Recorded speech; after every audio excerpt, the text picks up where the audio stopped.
Winnie Byanyima says her incarcerated husband, Uganda's veteran opposition leader, Dr. Kizza Besigye, is critically ill and that prison's authorities are denying him access to his personal medical team.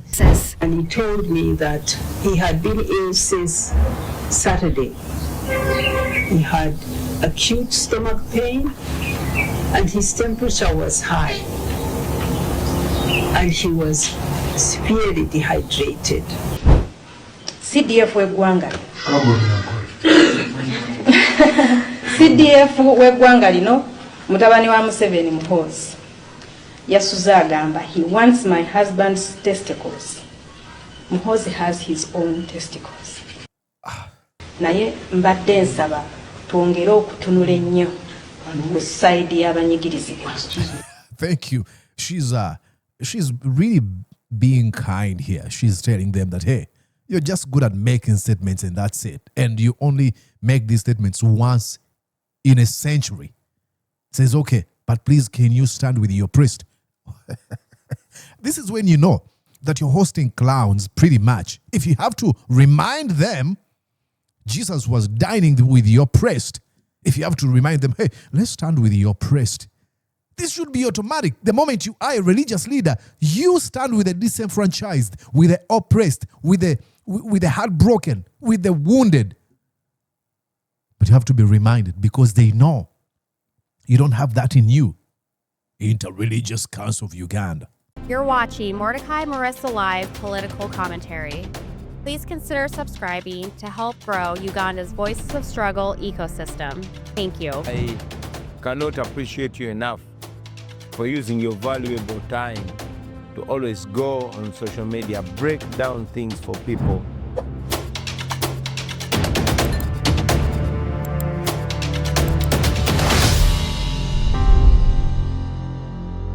Uganda finds itself at a very dangerous crossroads.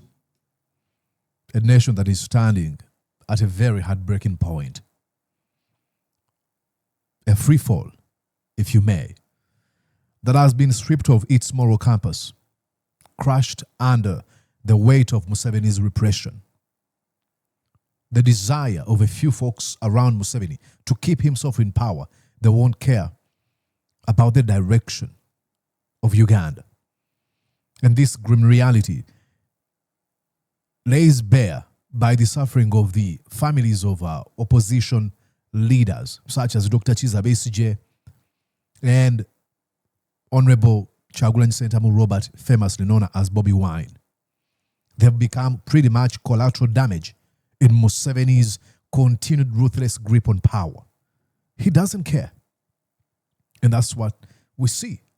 And we're mentioning Dr. Kizza Besigye and Honorable Kyagulanyi Robert, but there's tens and tens and tens of thousands of people that have faced this. And that's what we're going to be looking at tonight. How Kizza Besigye's wife, Winnie Byanyima, is talking about what her husband is going through. What Barbie Itungo Kyagulanyi, wife to Dr. Kizza Besigye, is telling us. What these people are doing to her. They've placed her under house arrest.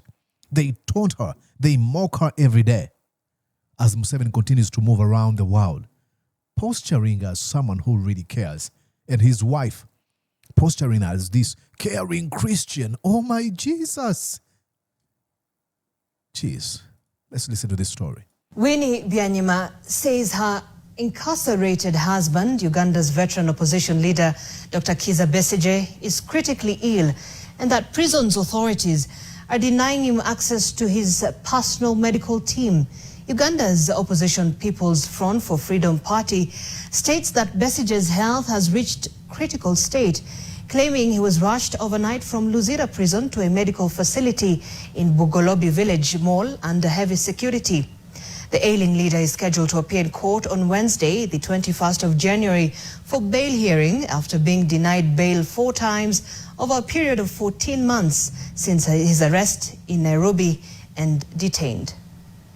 Reports emerged today indicating that a veteran opposition politician, retired Colonel Dr. Kizza Besigye, is in a critical health condition. The People's Front for Freedom political party, to which Besigye belongs, I love his resolve.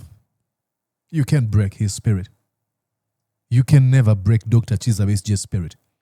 Matter of fact, while he's still jailed, kept in prison, he was able to contribute to the fundraising program of Honorable Kyagulanyi Ssentamu, famously known as Bobi Wine, who won the election only to be rigged by Museveni. There's no amount of humiliation, amount of repression that's going to change Dr. Kizza Besigye's resolve. He's going to push on, poking holes in this house of card empire that's going to come tumbling down one of these days. Accused prison authorities of denying him proper medical care. Speaking to journalists, Winnie Byanyima said she was able to see Dr. Besigye on Monday after several failed attempts last week when she was denied access. And he told me that he had been ill since Saturday. He had acute stomach pain and his temperature was high. And he was severely dehydrated. He had refused to be treated by the prison authorities, his captors. Byanyima says Besigye requested to be attended to by his personal doctor. She explained that his doctor later went to Ruzira prison and pleaded with authorities to allow Besigye to be examined at a private clinic in Bugolobi, citing lack of adequate medical equipment at the prison facility. She says that Besigye was later taken to a health facility in Bugolobi in the evening, but claims she was not informed as the next of kin at the time and only learned about it later. He wasn't even in a position to stand up straight. Oh my God. Oh my God. At what point do you really... I came to a conclusion that we're being led by absurdists, nihilistic, extremely dark, driven minds by Museveni at the top. How does he want to ridicule this man? To what point does he say this is enough? At what point does he really give up? A man who could barely stand. That he was shaking, he told me himself, and unable to walk without support. Oh my God. I asked. I don't know whether you got what she said. They kept all this information away from her. She didn't know. Even when they rushed her to the clinic in Kampala, that hospital, they didn't inform her as the immediate next of kin. The doctor, what was going to happen next? She said she wanted to review him today. I asked the authorities, the prison officers there, will you bring him back to the clinic today? And they said they don't know. That's a decision from above. Oh my Lord. That's the decision from above. Simple interpretation? Or we get orders from Museveni or his son. They tell us the next course of action regarding the life of his political opponent. Gosh. I tell you guys, we are so done. We are so cooked. When I was growing up, I used to read about failed nations when I was a little kid, as a high school kid. Read about Bosnia and Herzegovina that fell during the times of the fall of Yugoslavian nations. Read about Somalia, the Democratic Republic of Congo, Haiti and Afghanistan. I didn't know that I had to include Uganda because at that point we were on a journey. We are a completely failed state. Now, Museveni can actually quote a few, use a few data to show, Uganda is progressing in one or another. All these are lies. But this, if a nation has institutions that do not function, that nation is pretty much dead. And that's what you see in Uganda. Now, let's put a pause on Winnie Byanyima. Let's go listen to what Barbie Kyagulanyi, wife to Bobi Wine, is telling us about these folks that were deployed at Bobi Wine's house the words that are coming in from the commander of our defense forces, ladies and gentlemen. Remember, Muhoozi Kainerugaba is the commander of our defense forces. Kyayagaza bintu bya mwami wange sigenda kubyogera kubanga singa mbadde njogera Lunyankole nandibyogedde Abaganda babikkirira nnyo. CDF w'eggwanga CDF w'eggwanga lino mutabani wa Museveni Muhoozi yasuza agamba he wants my husband's testicles. Muhoozi has his own testicles. Listen to where we are. Now, of course, folks who posture as moralists are going to be like, why would Barbie use that language? Oh my God! Barbie should. They're usually afraid of condemning this language when it is used by Museveni. Museveni is one of the leading vulgar folks in Uganda. He is vulgar by the true sense, both meaning of that word. But listen to what she's using. Because Muhoozi, posts on his social media, I want to cut off Bobi Wine's testicles. For what reason? Why would that even cross your mind? How do these people think? That's why she comes to a point of asking, what does he want my husband's testicles for? Why does he need my husband's testicles? Imagine, you have to enter into a separate reality where you have to use this language to address a neighbor baby, Muhoozi Kainerugaba. This is not the language we use in our normal conversations.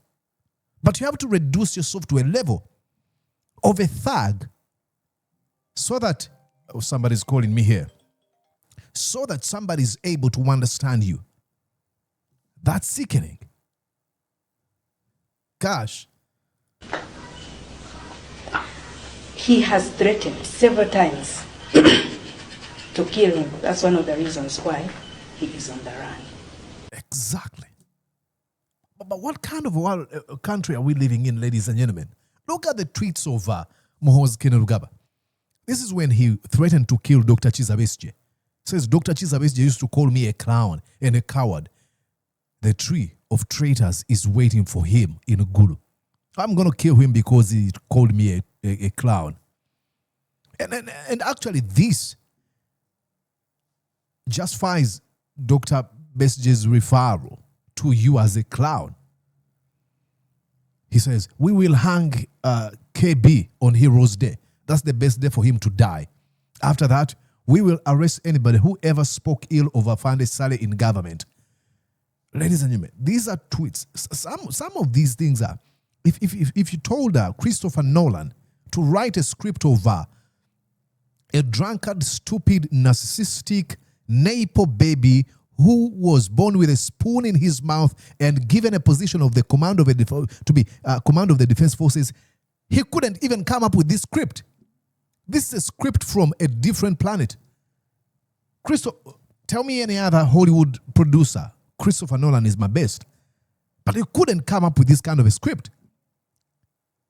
If he wrote this script and be like, okay, let me describe. I'm going to write a script of a movie of a one neighbor baby who behaves in a stupid way. And after writing this script, he would hand it over to a few folks he works with. Probably they would say, no, that is a little hyperbolic. But this is not hyperbolic. This is reality. Muhoozi Kainerugaba, how sensitive is that office? Then go here when he threatened Bobi Wine. He says, Kabobi, derusively, that's what he uses, knows that the only person protecting him from me is my father. I think I need to move my let me put it up here so that you're able to see. Okay, let's go here. It says, okay, if Museveni was not there, I would cut off his head today. If my dad wasn't restraining me, I would cut off his head today. That's normal language from Muhoozi Kainerugaba. And surprise, he's got a few people who think that he's smart. He should lead Uganda. One of them is Andrew Mwenda, celebrated veteran journalist. of all people in Uganda, he believes that he holds a special vision for Uganda. I don't know how much money you need to have to completely throw basic reason and logic out of the window. Unbelievable. Let's go back to where Barbie Kyagulanyi was talking about Muhoozi. Okay. I do not know what the Interreligious Council can do to bring some sanity. Kubanga tugezezaako nga side yaffe okukuuma obuntu bulamu naye we tutuuse ebintu ebimu tosobola kumala gabibikkirira. Okay, she said, let me tell you now one thing, Barbie. The Interreligious Council of Uganda can do one thing. Ready? Zero. They cannot do anything. They are shameless betrayers. They don't even care. They don't even give a damn whether Muhoozi uses. Have you ever seen any one of them, one, call him out? They will hold press conferences where they will say, we ask the government of Uganda to close TikTok. And that is Dandahead, Sheikh Shaban Ramadan Mubaje. They will hold a press conference if a 17-year-old or 18-year-old is seen posing with a 50-year-old and they are trying to, behave in a way that's not acceptable in public romantically, They'll be like, we want to condemn that action that we saw as the Interreligious Council of Uganda. We say we should be live in a society that is moral. That's all they do. That's all they do. They don't. And look, again, sometimes I want to restrain myself because I know probably why they don't, because they're afraid to be killed. So I give it up to them. Okay, I understand. So do not expect anything from the Interreligious Council. Actually, there's a lady, Juliana, had a very good picture when the Interreligious Council visited Barbie Kyagulanyi and they took a picture with her. She created something here. Let me show you. There you go. They are like, their presence is tantamount to zero. Of recent, they were in Rachtura, where Museveni hosted them. He was telling blatant lies. Nobody, zero of them, has actually called him out. Zero. Don't even care. They don't. Jeez, let's go back to Barbie. Sorry. Talk too much.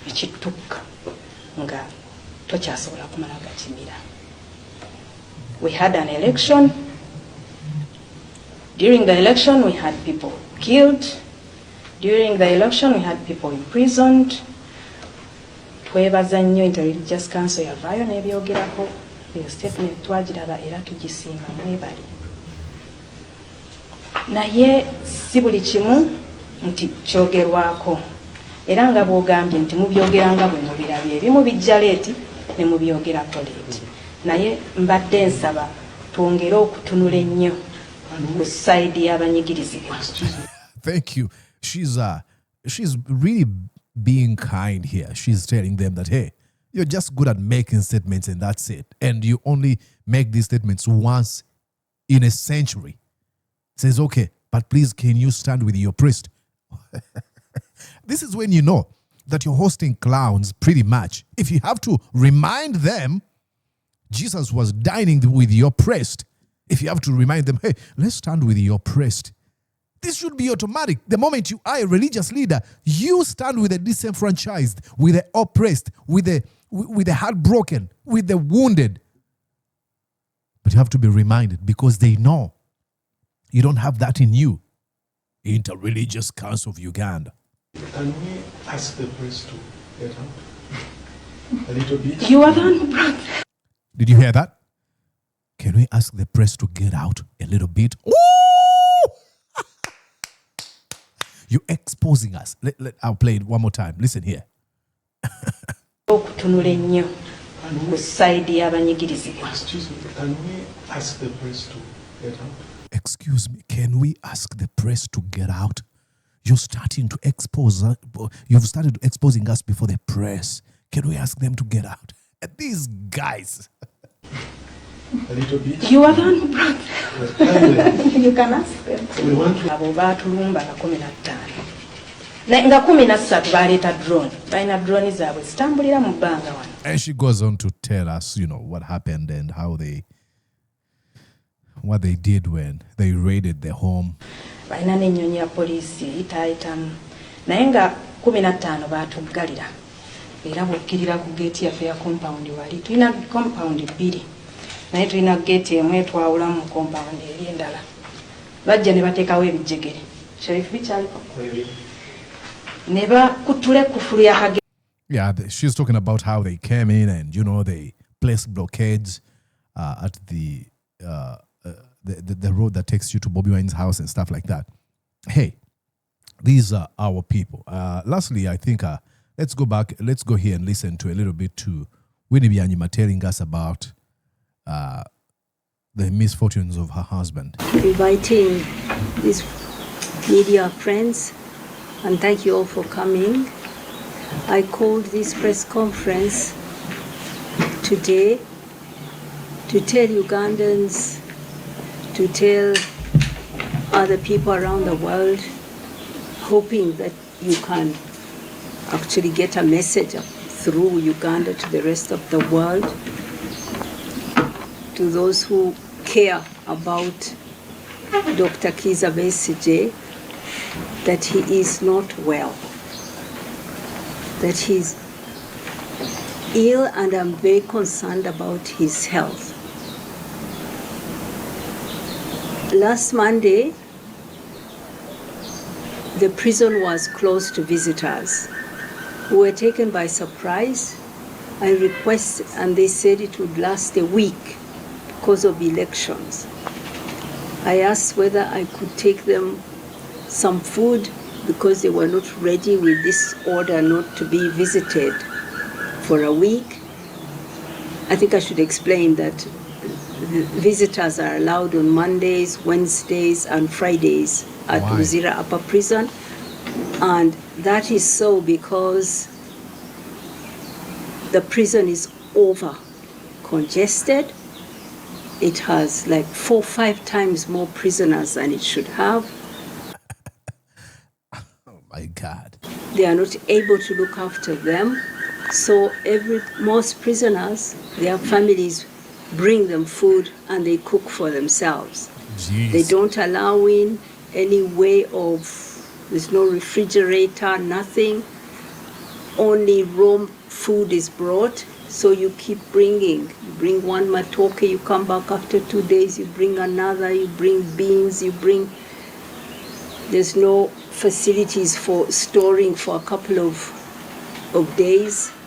Those are the conditions. So on Tuesday, I was allowed to send their food, but not to see him. Mm-hmm. So his sister Margaret delivered food on Tuesday. And we didn't see him until this Monday, yesterday. I went to see him and found him very ill. And he told me that he had been ill since Saturday. He had acute stomach pain and his temperature was high. And he was severely dehydrated. I'm sorry for being pessimistic here. I think these people are deliberately trying to kill Dr. Kizza Besigye. That's what I'm thinking. Because they know if they poisoned him, everyone would know. If they killed him by a bullet, everyone would definitely know. So now they either want him to put in a situation where he doesn't have enough medical attention and to a point where he just dies, and then they can make a postmortem report and be like, hey, he died because of blah, blah, blah, blah. This is what they're trying to do. Everything they're doing is by design. These people are ill-intended. What a malevolent duo of Museveni. And actually, and Janet Museveni, that lady.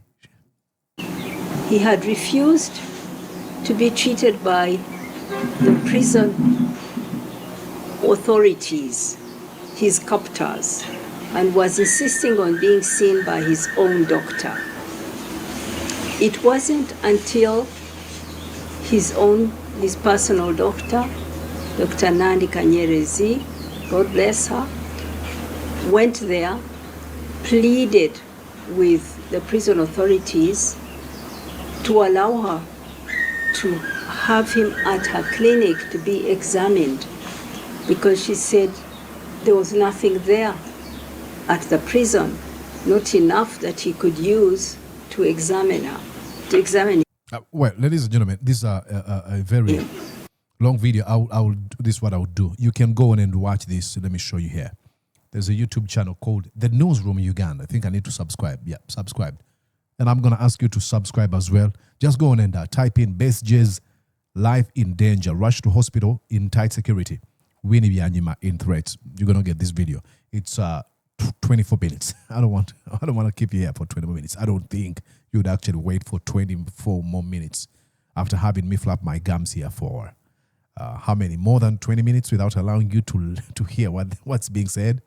All right, guys, it's sickening. This is a sick country. And I'm afraid of how long it's going to take to fix this country. Because like you've heard many people say, 85% of the people in Uganda are under the age of 35. That means you could actually even argue probably 90%. Let's say 85%. That means every person under the age of 35,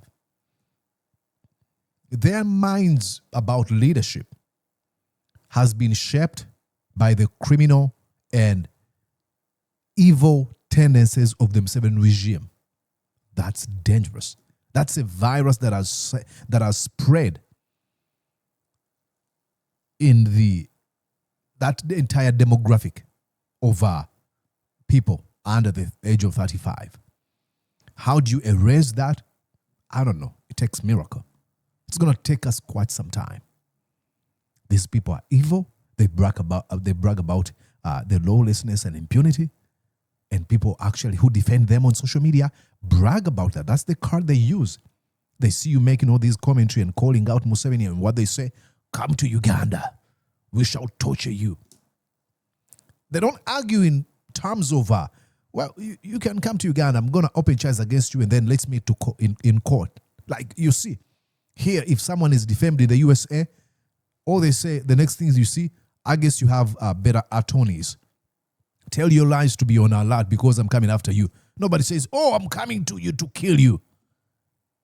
But as a result of a culture that has been affected by the Musevenism as a disease, all they know is lawlessness and impunity.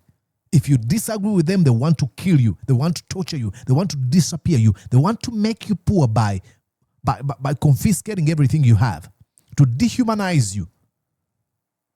It's going to take us a very, very, I don't know, it's going to take us really, really, really some good hard work to rebuild a country. But I know it is possible. So while I am looking at this gigantic job we're going to have to do to rebuild a country, I'm hopeful that we can do it. Super hopeful. That's what Barbie Kyagulanyi and Besigye are going through. Two ladies, one cry, targeting their husbands. Bobi Wine is in hiding. Besigye is almost dying. Oh my Lord. All right, guys, like I said, you know the drill. Please consider subscribing. I'll truly, truly appreciate. My name is Mordecai Marisa. Bye-bye. Did you enjoy what you just watched? I'm sure they did. I'm going to guess that you did. How about you consider subscribing to Mordecai Marisa Live YouTube channel? Thank you.